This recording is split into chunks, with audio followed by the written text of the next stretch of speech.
Shalom, jumpa lagi dengan saya di Klavos Sukacita. Saya akan memberkati saudara lewat firman Tuhan. Namun sebelumnya mari kita berdoa. Bapa, terima kasih untuk berkat dan penyertaan-Mu bagi kami. Kami akan mendengarkan firman-Mu. Terima kasih Engkau terus bekerja dalam hidup kami lewat firman-Mu. Amin. Bagian kebenaran firman Tuhan, Mazmur 24 ayatnya yang ke-10. Demikian bunyi firman Tuhan.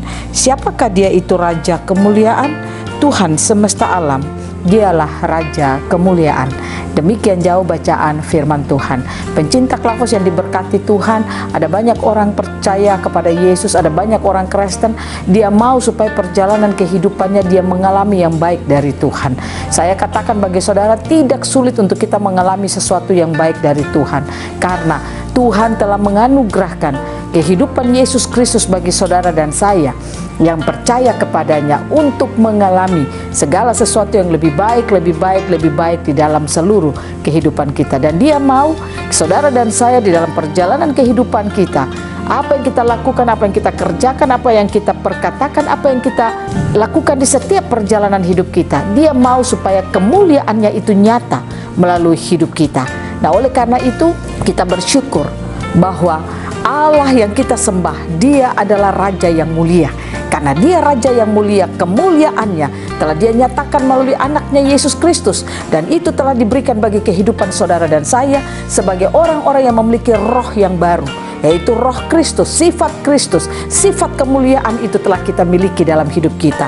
Oleh karena itu mari kita belajar membangun kehidupan kita. Setiap kita telah menerima roh yang baru, mari kita berjalan dalam perjalanan kehidupan kita, melakukan hal-hal yang baik dalam seluruh hidup kita, supaya kemuliaan yang dari Allah itu akan nyata melalui hidup kita. Kalau saudara suka hidup menjadi orang Kristen yang penuh dengan kebencian karena ambisi saudara, karena kerakusan saudara, karena kehidupan saudara yang tidak benar, lalu saudara ingin untuk mendapatkan yang baik, tetapi saudara mencarinya dengan cara-cara yang tidak benar, saya katakan Tuhan sedih melihat kehidupan saudara seperti itu, karena itu bukan kemuliaannya yang akan nyata dalam hidup saudara, tapi itu merupakan kemuliaan dunia yang nyata dalam hidupmu.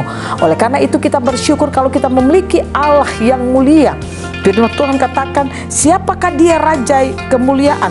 Tuhan semesta alam, dialah Raja kemuliaan. Kita bersyukur Raja kemuliaan, yaitu Allah itu sendiri, telah berkarya melalui kehidupan Yesus Kristus, dan kemuliaan itu telah dinyatakan melalui hidup kita.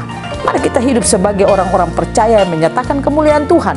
Lalu apa yang kita kerjakan, apa yang kita lakukan di sepanjang perjalanan hidup kita, sehingga saya percaya kita akan terus mampu untuk merepresentasikan Tuhan melalui hidup kita. Karena itu pemirsa Klavos yang diberkati Tuhan, bangun hidup saudara terus kepada Tuhan. Bangun pengenalan saudara kepada Tuhan. Jangan menjadi orang Kristen yang hanya sekedar baca Alkitab, hanya sekedar berkhotbah, hanya sekedar saudara melakukan rutinitas agamawi saudara. Tapi lebih daripada itu, pengenalan kita yang sungguh-sungguh kepada Yesus yang kita sembah, itu akan membuat saudara dan saya mampu untuk menyatakan kemuliaan Allah melalui hidup kita. Biarlah Tuhan Yesus menolong kita, memampukan saudara dan saya untuk terus menyatakan kemuliaan Allah dalam hidup kita, karena dia yang kita percayai, dia adalah Raja yang mulia itu. Tuhan Yesus memberkati kita. Amin. Mari kita berdoa. Bapa, kami bersyukur, kami berterima kasih. Kemuliaan itu telah Kau nyatakan dalam hidup kami melalui Yesus Kristus. Kami rindu agar kemuliaan-Mu itu nyata melalui seluruh kehidupan kami. Kami percaya Roh Kudus akan terus bekerja dalam hidup kami. Kami rindu Roh Kudus Kau bekerja, mampukan setiap kami untuk kami dapat menyatakan kemuliaan Allah dalam kehidupan kami. Amin. Shalom, Tuhan berkati kita semua.